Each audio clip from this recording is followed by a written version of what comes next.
All right, welcome to the Scent Bubble. I am your host for the evening. Today, from the house of Maison Francis Kirkjohn, Paris, this is Aqua Media. This is a unisex fragrance. As the bottle would suggest, which I'm going to show you in a moment, this fragrance is very green. Now, I went to Neiman's today, and I put my nose on it, and I decided not to pull the trigger on it, not because it's not a good fragrance. I actually want to review it for you here because the longevity is smoking hot on this one. And I wanted to make it more than just a hot take because, it lasted so long on the test strip. We might as well give you kind of some thorough thoughts. And I definitely remember how I felt when I tried it a few hours ago. So my son really liked this fragrance. He's 7 years old, and I think I know why. This fragrance is very much kind of slightly synthetic green, but it does have some natural elements to it. It just feels green for a bunch of different reasons I can't quite pinpoint. Like, it feels earthy green, grassy green, floral green. It even has some kinds of like just earthy elements. I don't know if there's something other than floral elements that are in it, but there's just varying degrees of super fresh, bright earthiness to it that I'm kind of just curious about. It has a sweetness to it even.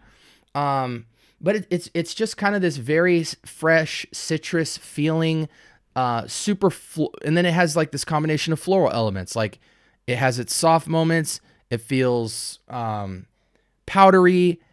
It even sometimes smells like has some spice bite to it. It's just earthy all around. Not soil earth, but floral, green, elemental earthy. And that's where my initial impression stays. But it does have kind of like a 5 out of 10 sweetness, and it feels somewhat synthetic up top.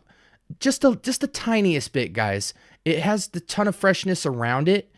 So it's not like your typical synthetic take, and synthetic is not always bad, but I do have to mention that the sweetness does kind of just roll off a little bit unique. This fragrance was launched in 2023, and let's see its composition. Okay, and I'm happy to report, because I did not see the note breakdown in not in Fragrantica, in Neiman's. I was just smelling it. I didn't even ask what the notes were. But so it's good to see that this kind of confirms it. We've got verbena up top, bergamot. There's that little touch of citrus, bright citrus. In the mid notes, we have fennel. That's really interesting. I've never seen that in a fragrance yet. Hedioin, which I'm not quite sure. It looks like some sort of white floral. So fresh floral, reminiscent of jasmine and green. So there's some more of that green. Then in the base, really interesting here, we've got this matcha tea. And matcha is kind of this earthy green, can be slightly bitter, but it's also sweet. It has this very earthy, sweet vibe to it. Musk and woody notes. And let me just say this, guys. How do I put this? As earthy as this note breakdown looks, matcha tea, fennel, verbena, hedioin, probably pronouncing that wrong. It's not as earthy green as you would think, because when I look at that, I feel like it's like nothing synthetic at all, super earthy green.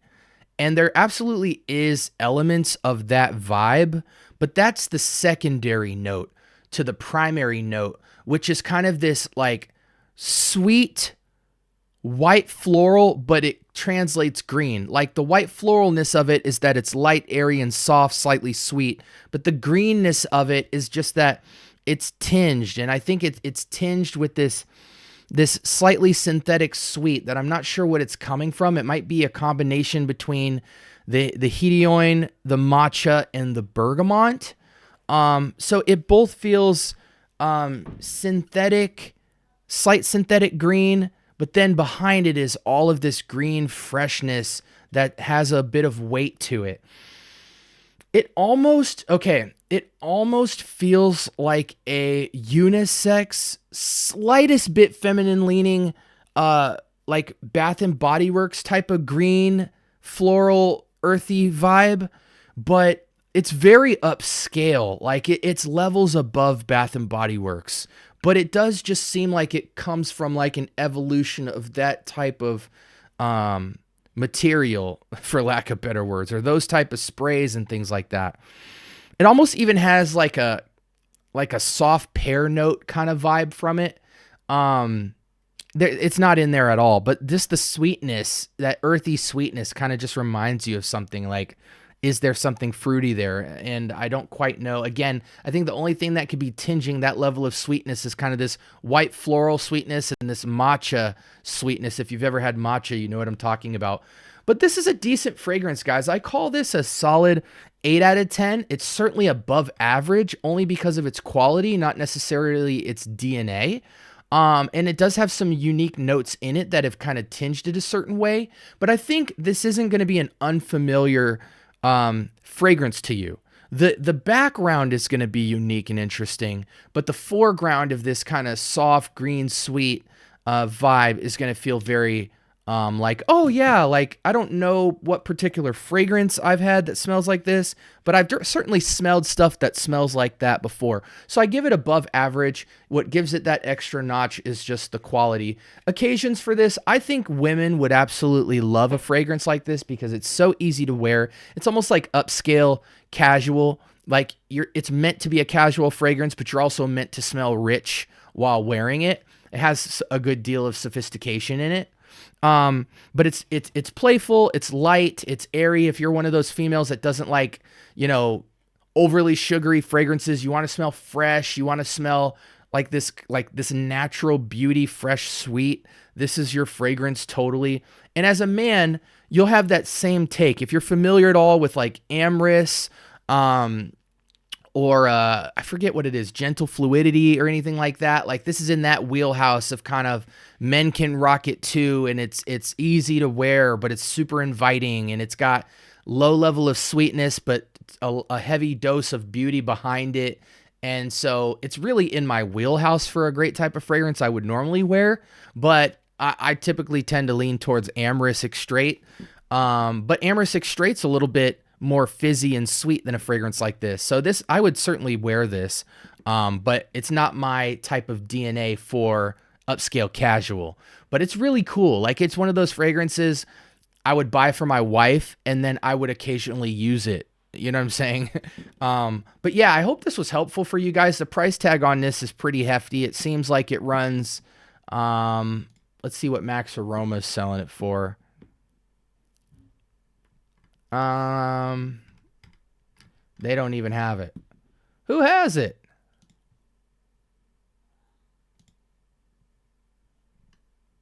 Okay, so on Amazon, a 2.4 is going for 200. That's not bad. That's not bad for a Maison Francis Kirkjohn. I think it retails for closer to 300. So that's a good price. But then again, you know, you're also just getting a 50 ml. So but yeah, I do think this is a good fragrance. It's money well spent for sure. I can validate it to an extent. Really, it's just if you're broke or you don't really want to spend that much money on fragrance like that, then you could certainly get in this wheelhouse of DNA. But in its wheelhouse, I think it's cream of the crop.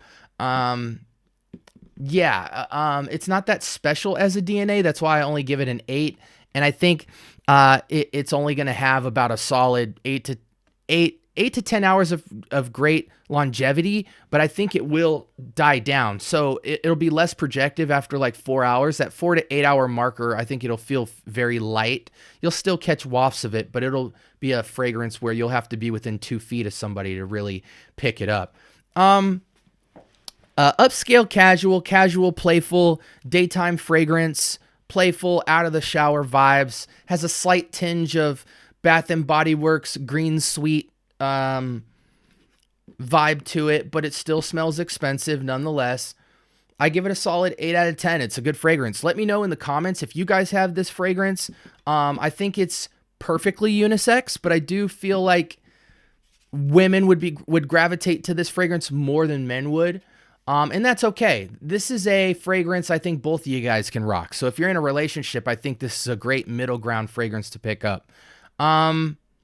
Anything else? Yeah, sprays on this one, I think you load yourself up with it, guys. 6 to 10. And you're gonna have incredible projection and sillage on a fragrance like this, probably within the first 4 or 5 hours. Let me know if you have this fragrance. If you have it, what are the circumstances that you wear it? I don't know how much community feedback I'm gonna get on this fragrance because this is the first time I put my nose on it in Neiman's today. But I was moderately impressed. It's just not my type of DNA again, but it's not a bad fragrance, and I think that's what matters. I think this provides versatility in the kind of more expensive fragrance market. There's a space for a fragrance like this because certain people lean towards the light floral, slightly earthy, easily unisex wearable fragrances. And a fragrance like this makes expensive perfumery less intimidating to walk into. So anyways, guys, I hope you have a blessed week. This was the Scent Bubble, and this was my review of Maison Francis Kurkdjian's Aqua Media or Media. I doubt it's Aqua Media, but especially since it's French. I think it's Aqua Media or something like that. A little Spanish-French twist. Anyways, I hope this review was helpful for you. Sound off in the comments if you need anything else from me, and I'd be happy to help you guys out with that. Yeah, have a blessed week. Peace.